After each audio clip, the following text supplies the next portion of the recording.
Hello everyone, सबको मेरा नमस्कार और आदाब। तो आज हम एक बहुत ही इम्पोर्टेंट टॉपिक लेके आए हैं जो कि थोड़ा सा डिफरेंट है विमेन एम्पावरमेंट पे। मुझे लगा कि as a daughter, as a girl मुझे इस टॉपिक पे बात करनी चाहिए, तो चलिए बात करते हैं। तो आज हम देखेंगे कि हमेशा हम अपनी सोसाइटी में कहते हैं ना कि बेटी से बात करिए, बेटी से हमेशा बात करिए, बेटी के बारे में क्या चीजें इंपॉर्टेंट है वो सारी चीजें हम उन्हें बताएं। तो कुछ पॉइंट्स मैं आपको यहाँ पे बताना चाहूंगी, जैसे कि आपके 7 पॉइंट्स हैं। 7 पॉइंट्स क्या क्या है जो हमें अपनी बेटियों को बताना चाहिए कि क्या चीजें इंपॉर्टेंट हैं सोसाइटी में हमारे लिए।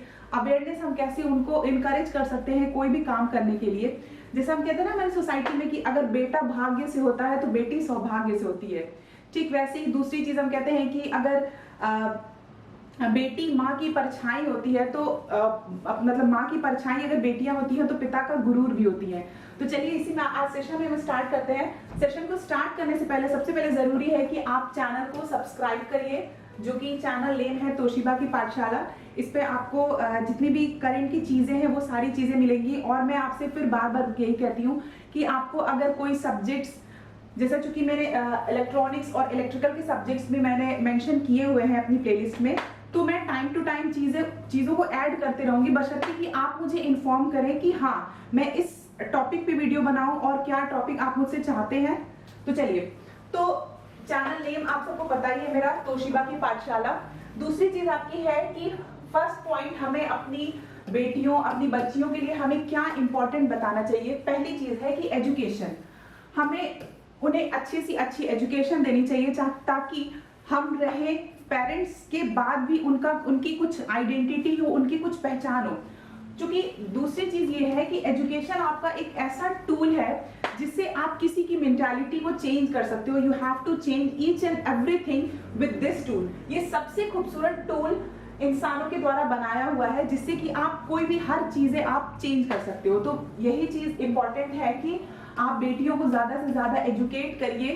अभी देखिए, मैंने एक वीडियो भी मैंने बनाया था पिछला कि अभी हमारी गवर्नमेंट ने डिसाइड किया है कि जो लड़कियों की एज है वो 18 से 21 होनी चाहिए। तो आपको नहीं लगता है कि इसका मतलब है कि हमारी सोसाइटी में अभी जो चीजें चल रही हैं उन चीजों को नजरअंदाज करते हुए हमें अपनी बेटियों, अपनी जो गर्ल की एजुकेशन है, उन सारी चीजों को गवर्नमेंट भी इनहेंस कर रही है। तो हमारा भी दायित्व एज ए पेरेंट्स, हम सबका दायित्व बनता है कि हम भी अपनी बेटियों के लिए कुछ सोचें। सोचा तो सब सोचते ही हैं, लेकिन जब एक पर्सपेक्टिव लेके चले कि हाँ हमारी बेटियां किसी बेटों से कम नहीं है, वो सारी चीजें मैं अभी बाद में अपना भी पर्सनल एक्सपीरियंस मैं आप सबको बताऊंगी। हाँ, तो पहली चीज यही मैंने बताई कि एजुकेशन, हमें अपनी बेटियों को बताना पड़ेगा कि एजुकेशन की महत्वता क्या है, क्या उसकी इंपॉर्टेंस है। एजुकेशन से आप क्या क्या चीजें कर सकते हो, आप अपनी बात को किसी के सामने रिप्रेजेंट कर सकते हो। आप एक एजुकेशन से आप सारी सोसाइटी को चेंज कर सकते हो। जो भी ऑर्थोडॉक्स सोसाइटी है, आप किसी भी काम के लिए आप उसकी अच्छाइयों को, आप उसकी बुराइयों को जब डिस्टिंग्विश करके किसी के सामने रखोगे ना, तो जब इंसान क्या होता है, कंपेरिजन करता है कि हाँ एक जो भी सामने बोला जा रहा है या किसी ने अगर कुछ कहा तो उसके पीछे कुछ ना कुछ लॉजिक है, कुछ ना कुछ एजुकेशनल एस्पेक्ट है। तो मैं ये कहूंगी कि जितनी भी गर्ल्स हैं उन सबकी एजुकेशन के लिए खास करके ध्यान दिया जाए और हम अपनी बेटियों को स्पेशली बताएं कि हाँ अगर हम एजुकेशन करेंगे, एजुकेशन अगर हमें मिल रही है तो उसकी इंपॉर्टेंस क्या होगी और एजुकेशन से हम क्या क्या चीजें चेंज कर सकते हैं। दूसरी चीज आपकी आती है मन की सुंदरता। हमेशा हम क्या करते हैं, फिजिकल ब्यूटी पे हम हमेशा ज्यादा ध्यान देते हैं as comparison to the internal beauty.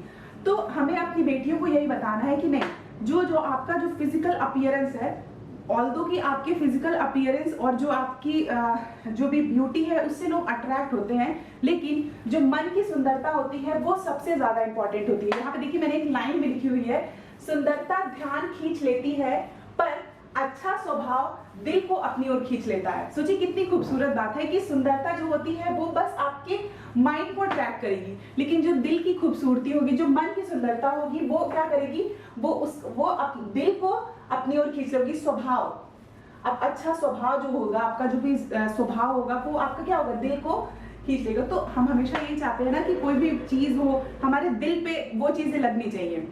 तो इसीलिए हम अपनी बेटियों को ये बताएं ना कि हम उनके फिजिकल ब्यूटी अपीयरेंस को हम प्रमोट करें, हम हमेशा उनको ये चीज सिखाएं कि नहीं वो चीजें ठीक है, वो है नहीं है, लेकिन आपका जो आपकी जो इंटेलिजेंस है, आपकी बुद्धिमत्ता है, उस पे आप ज्यादा फोकस करिए। और होता यही है कि हमारी जो भी लड़कियां होती हैं वो क्या होती है, थोड़ा सा इमोशनल होती है, गर्ल्स थोड़ी सी इमोशनल होती है। क्यों? क्योंकि उनका मन सुंदर होता है। अब ऐसा नहीं है कि बॉयज सोचेंगे कि हमारा मन सुंदर नहीं होता, क्या नहीं है, हम पे मैं बात बस कर रही हूँ कि फिजिकल ब्यूटी, जो आपका फिजिकल अपीयरेंस है, उस पर कम ध्यान देके हमें अपने मन को खूबसूरत बनाना होगा। तो ये है आपका point number 2, beauty of heart, दिल की सुंदरता क्या होगी। 4th पॉइंट आपका है इंटेलिजेंस। ये सबसे इंपॉर्टेंट चीज है, इंटेलिजेंस। आप देखिए, कभी भी कोई भी लड़की हो, हम हमेशा उसे ये बताएं कि ठीक है, जैसे होता है ना कि अगर बहुत कोई सुंदर लड़की है, वो अगर किसी के सामने कुछ उसने बोला, कुछ अनाप शनाप, कुछ भी उल्टा सीधा हो गया, तो हम उन्हें ये चीज सिखाएं कि आप किसी के सामने कुछ भी बोल रहे हो तो आप उस चीज को मैनर्ड तरीके से बोलो। तो ये हमारी रिस्पॉन्सिबिलिटी है कि हम उनको एज ए इंटेलेक्चुअल कैसे हम उनको बना सकते हैं, उनकी इंटेलिजेंस को हम कैसे उनकी इंटेलिजेंस को हम कैसे पहचान करवा सकते हैं, इन सारी चीजों के बारे में हमें उन्हें बताना होगा कि कोई भी आप डिसीजन लीजिए। क्योंकि देखिए, हर इंसान जानता है कि पूरी जिंदगी भर आपके माँ बाप आपके साथ नहीं रहेंगे, तो हमारे माँ बाप की जिम्मेदारी है कि कल को उन्हें जो हमारी लड़ाई है, जो समाज से लड़ाई है, हमारी सोसाइटी से लड़ाई है, किसी से भी जो भी हमारी लाइफ है, वो हमें अकेले ही तय करनी है। तो पेरेंट्स की यही रिस्पॉन्सिबिलिटी होनी चाहिए कि जो भी चीजें उन्होंने अपने अनुभव से सीखा है, उन्हें अपने बच्चे, अपनी बेटियों के साथ वो शेयर करें, ताकि बच्चे इन फ्यूचर जाके चीजों क्या गलत है, क्या सही है, वो सारी चीजें यहाँ पे वो डिस्कस सके। तो 3rd आपका यही है कि इंटेलिजेंस, आपका जो भी गर्ल होनी चाहिए वो आपकी इंटेलिजेंस होनी चाहिए, जो भी क्या गलत है, क्या सही, ये सारी चीजें उन्हें पता होनी चाहिए कि हाँ, हमें हमारी क्या लिमिटेशंस है। ये सारी चीजें आपकी इंटेलेक्चुअल चीजों से ही पता चलेंगी कि हमें क्या करना है, क्या नहीं। क्योंकि मैं बार बार कह रही हूँ कि हमेशा आपके माता पिता आपके साथ नहीं रहेंगे, तो फ्यूचर में आपको अपना घर देखना है, सारी चीजें आपको भी चलानी है एज ए योर, जैसे कि आपके माता पिता ने चलाई है। तो ये वर्ड सबसे जरूरी है कि आप किसी चीज के बारे में तर्क करिए, संवाद करिए, चीजों को समझिए कि क्या चीजें गलत है, क्या चीजें सही है। और ये चीज तभी संभव हो सकती है जब आप अपने पेरेंट्स से क्लोज होंगे और उनकी बातों को आप हमेशा अंदाज में लेके जो भी डिसीजन होना उनसे आप सीखिए। क्योंकि एक तरीके से आपको कहीं बाहर दूर जाने की जरूरत नहीं है, आपके घर में ही आपके माता, आपके पिता, आपकी फैमिली है जो आपको दूसरों के बारे में क्या चीजें सही है, क्या गलत है, वो आपको सिखा सकती है। आपको कहीं पे बाहर जाने की जरूरत नहीं है। लोग हमेशा कहते हैं ना कि हमारे ये आइडियल है, वो आइडियल है, तो आपके घर में ही आपके आइडियल है, आपके फादर, आपके मदर, आपके माता पिता ही सबसे बड़े आइडियल है। तो वहां पे आपको कहीं दूर और बाहर जाने की जरूरत नहीं होगी। तो ये है हमारा 3rd पॉइंट। 5th पॉइंट है हमारा कॉन्फिडेंट। सबसे पहली बात, किसी भी काम को करने के लिए हमेशा आप कॉन्फिडेंट फील करें। मैं हमेशा क्लास में भी बच्चों को पढ़ाती हूँ, मैं हमेशा यही कहती हूँ कि आप स्टेज पे आए, अपना प्रेजेंटेशन दें, सारी चीजें प्रेजेंटेशन देने से होगा क्या ना कि आपके अंदर जो भी चीजें हैं, जो भी फियर ऑफ स्टेज है, फियर ऑफ स्ट्रेस है, वो सारी चीजें आपके धीरे धीरे बाहर निकलती है। जैसे कहते हैं ना कि स्टेज पे जब आते तो मैं बच्चों से पूछती हूँ, क्यों पेट में गोला बन रहा है ना, तो बच्चे बोलेंगे हाँ मैम पेट में गोला बन रहा है। मैं बोलती हूँ कि वहीं ठहरो, गोला धीरे धीरे थोड़ा थोड़ा करते उस गोले का प्रभाव धीरे धीरे कम हो जाएगा। क्यों कम हो जाएगा? क्योंकि आप किसी भी चीज की स्थिरता, मतलब आपने अगर ठान लिया कि हाँ आप इतने लोगों को फेस करोगे, यू हैव टू कॉन्फिडेंट। आपके अंदर कॉन्फिडेंस, जब तक सारी चीज कॉन्फिडेंस आपके अंदर नहीं आएगा, आप कोई भी काम नहीं कर सकते हो। तो ये सारी चीजें आपकी प्रैक्टिस से आएंगी। अगर लड़कियां हैं तो वो अपने क्लासरूम में प्रेजेंटेशन के लिए हमेशा आगे आए। कोई भी कल्चरल एक्टिविटी, चाहे कोई भी काम हो रहा है, तो उसमें हमेशा क्या करें कि ज्यादा से ज्यादा पार्टिसिपेट कर सके, ताकि वही चीजें आपकी लाइफ का अनुभव बनेगी। तो हमेशा हर चीज के लिए कॉन्फिडेंट होइए। कोई ये जरूरी नहीं है आपका फिजिकल अपीयरेंस कैसा है, क्या लोग क्या सोचेंगे, क्या है, बशर्ते कि आप वहां पे सही हैं और आप अपनी बात को बहुत कायदे से और बहुत मैनर्ड तरीके से रखें। ये नहीं कि बिल्कुल किसी से लड़ाई झगड़ा करने लगे। आर्ग्यूमेंट नहीं होना चाहिए, ठीक है, वाद विवाद नहीं होना चाहिए, वाद संवाद होना चाहिए। हमेशा देखा होगा आप लोगों ने प्रेजेंटेशन वगैरह में कहीं लिखा रहता है वाद विवाद, वाद विवाद। तो ये मुझे लगता है आई थिंक विवाद नहीं होना चाहिए, संवाद होना चाहिए। इसके जगह पे वाद संवाद, वाद संवाद होना चाहिए, तो वाद संवाद करिए, ना कि वाद विवाद। नेक्स्ट हमारा टॉपिक है, नेक्स्ट हमारा जो हेडिंग है, नो से टू नो। मतलब अगर आपको कोई भी चीजें नहीं पसंद आ रही है, you are not feel comfortable with that, तो आप आसानी से ना बोल सकते हो। वहां पे आपको कोई टैक्स नहीं लेना है, कोई भी चीजें आपको वहां पे रोक नहीं सकती है नो बोलने के लिए। क्योंकि पता है कोई भी जो भी हमारी लाइफ में, चाहे किसी की लाइफ में जो क्राइम होता है ना, वो यही इसी पॉइंट पे आके होता है कि आप क्या करते हो कि धीरे धीरे चीजों को सहने लगते हो, धीरे धीरे, तो फिर वो क्या होती है, वो सहन शक्ति जो कहते हैं वो आपकी हैबिट में आने लगती है।